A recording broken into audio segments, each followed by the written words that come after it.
So since we still have about 16 inches of snow, at least, because this is 16 inches from here to here, no problem. My son and I, Harley, are dragging the trees out, the lengths out, because you just can't get any machinery back here. We don't have really freight style snow machines, so we don't want to, you know, smoke the belt on the snow machines. So we're just putting them in a sled and dragging them out with snowshoes on.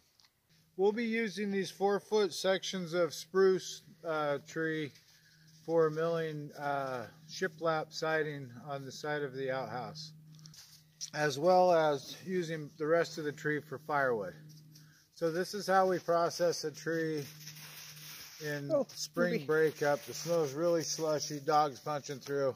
I had to go over and get some snowshoes on. I actually crawled probably about 150, 200 yards on my knees, and I'd use my saw and my other hand to stay on top of the snow, because if you walked on it, you'd just about be able to walk on it, and then you'd punch through, and it's really hard on your low back. It's really hard on the back of your knees.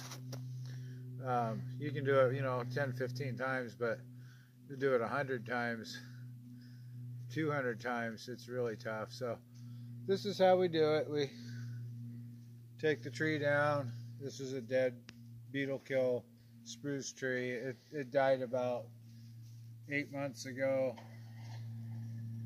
And so we don't like to take the green spruce trees down, because that's where the squirrels are living. That's where the birds are making their nests and stuff, and there's just not many of them around. So when we harvest spruce, it's usually, you know, dead or dying from whatever, the fungus, the beetle, whatever it is, for whatever reason. I'll limb this tree up a little bit. I'll cut a couple sections out for milling. I don't know if you can hear in the distance, but I hear the mill going right now. He's had that going all day. Kids are over there.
Outhouse is 4 foot by 4 foot.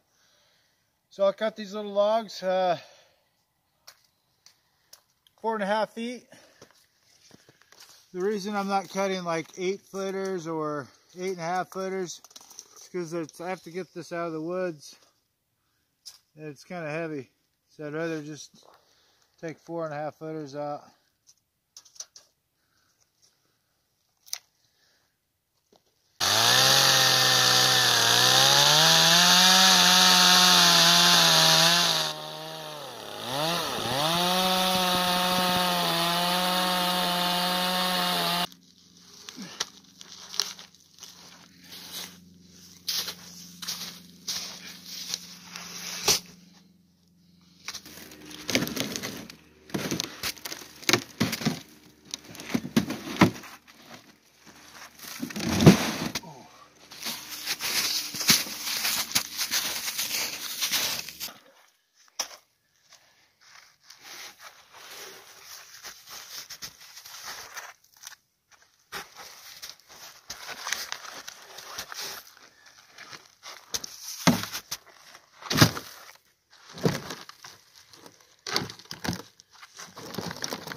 Yeah.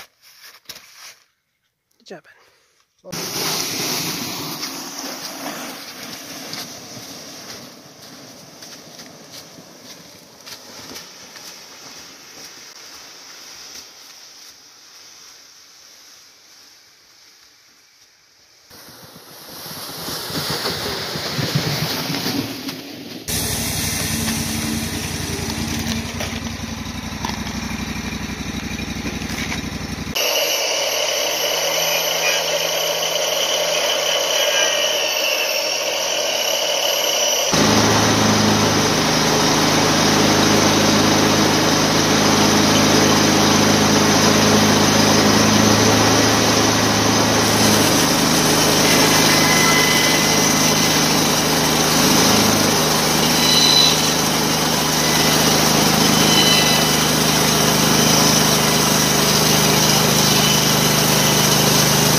Okay, so we have brought all of the logs we harvested out of the woods up here.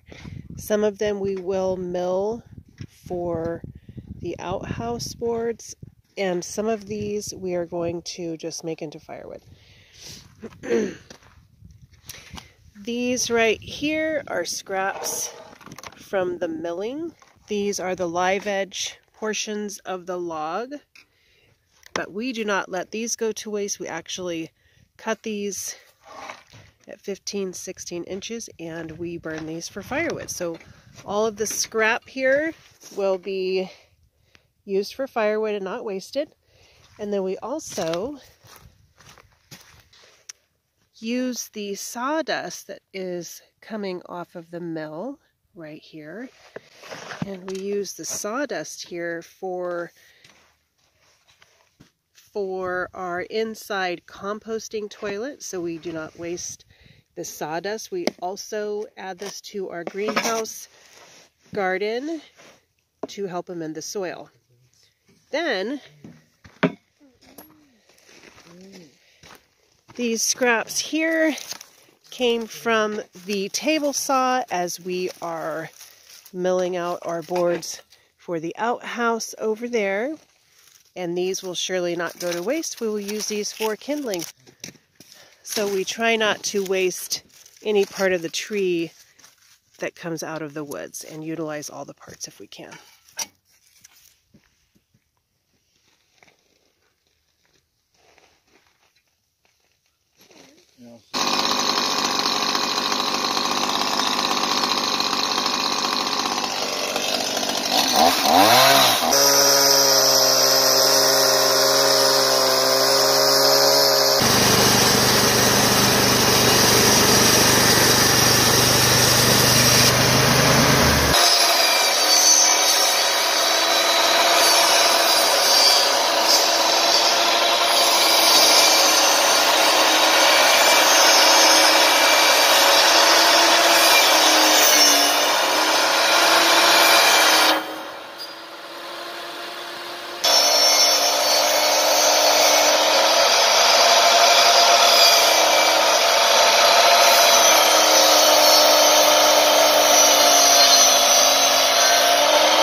Hey guys, so we're in the middle of an outhouse build here. Did some lap siding. We're in the process of making it. We stacked 4 blades thick here. And we staggered the teeth. Oh, I got it. Okay, and then what we used for a spacer in between on the shaft, because you don't want these blades against each other, is we used a piece of inner tube and cut a hole out the size of the shaft, so we didn't have any like extra rubber parts down there to make the gap wider. Just a little bit so sawdust can get out of there. It makes a perfect groove. Nice. And I mean perfect groove. Right here. About 3/8 thick down.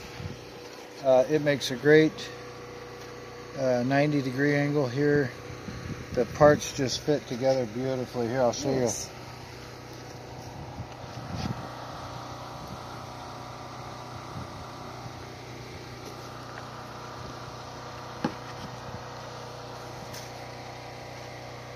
you got this nice groove here.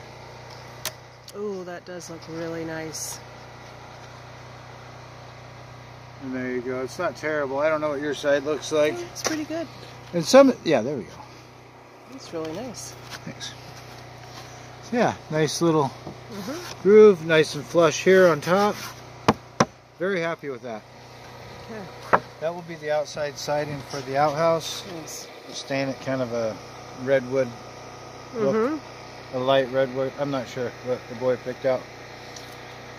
And then we'll do the same siding on our cabin. And they'll use 16-foot long pieces on that. Nice. So we'll be excited to do that. Get the Tyvek City off. Yes. So let me see if you guys can see the Tyvek. We want that to go away. Yes. We're working on it. This all takes time. Very cool. So these boards here, we're making true 6-inch. Right? 6-inch right there. It's right on the money. So these here are like 6 and a 16th, 6 and an 8th. That they went out. They came off the sawmill. Right. So we send them through the table saw here. See? Right? Send them through here one time, just one time. But we usually put the side that's all frayed out from the sawmill, and that cleans up that edge real nice. So you can see here, cleans it up real nice. Oh wow, that's a difference. Right? Just off the sawmill, and then that's after going through the table saw. Oh wow, that's a big difference. Nice and smooth. Wow. Yeah, makes a great, More great accurate surface. for sure. Yeah, and it's not like so drastic that this side looks out of place. It's just a lot cleaner, and you don't see it anyways, but it sure helps with your finished product. Oh, that looks good. And when you're staining, all this stuff needs to be off, so it works good. Very cool. So tomorrow these boards should be stained, and if it's warm, they should start going up by tomorrow evening. They should be on the side of the outhouse. So see what happens the rest of the day. Today we are going to work on the roof, get the little rafters in, get that framed up, and get it ready for a metal roof. Build the box for the business end of the outhouse, if you will. Very cool. Yeah, we'll go from there. Yeah, Thanks for watching. Yeah. Hopefully make that on another video, the siding of the outhouse and kind of the inside build will be on another video. So. Alright guys, we are wrapping it up for the night, putting on some of the spruce that we cut up today. Give you guys a peek inside. It is April 20th. It is April 19th today, and it's still cold enough where we do need a fire. Alright guys, we'll see you on the next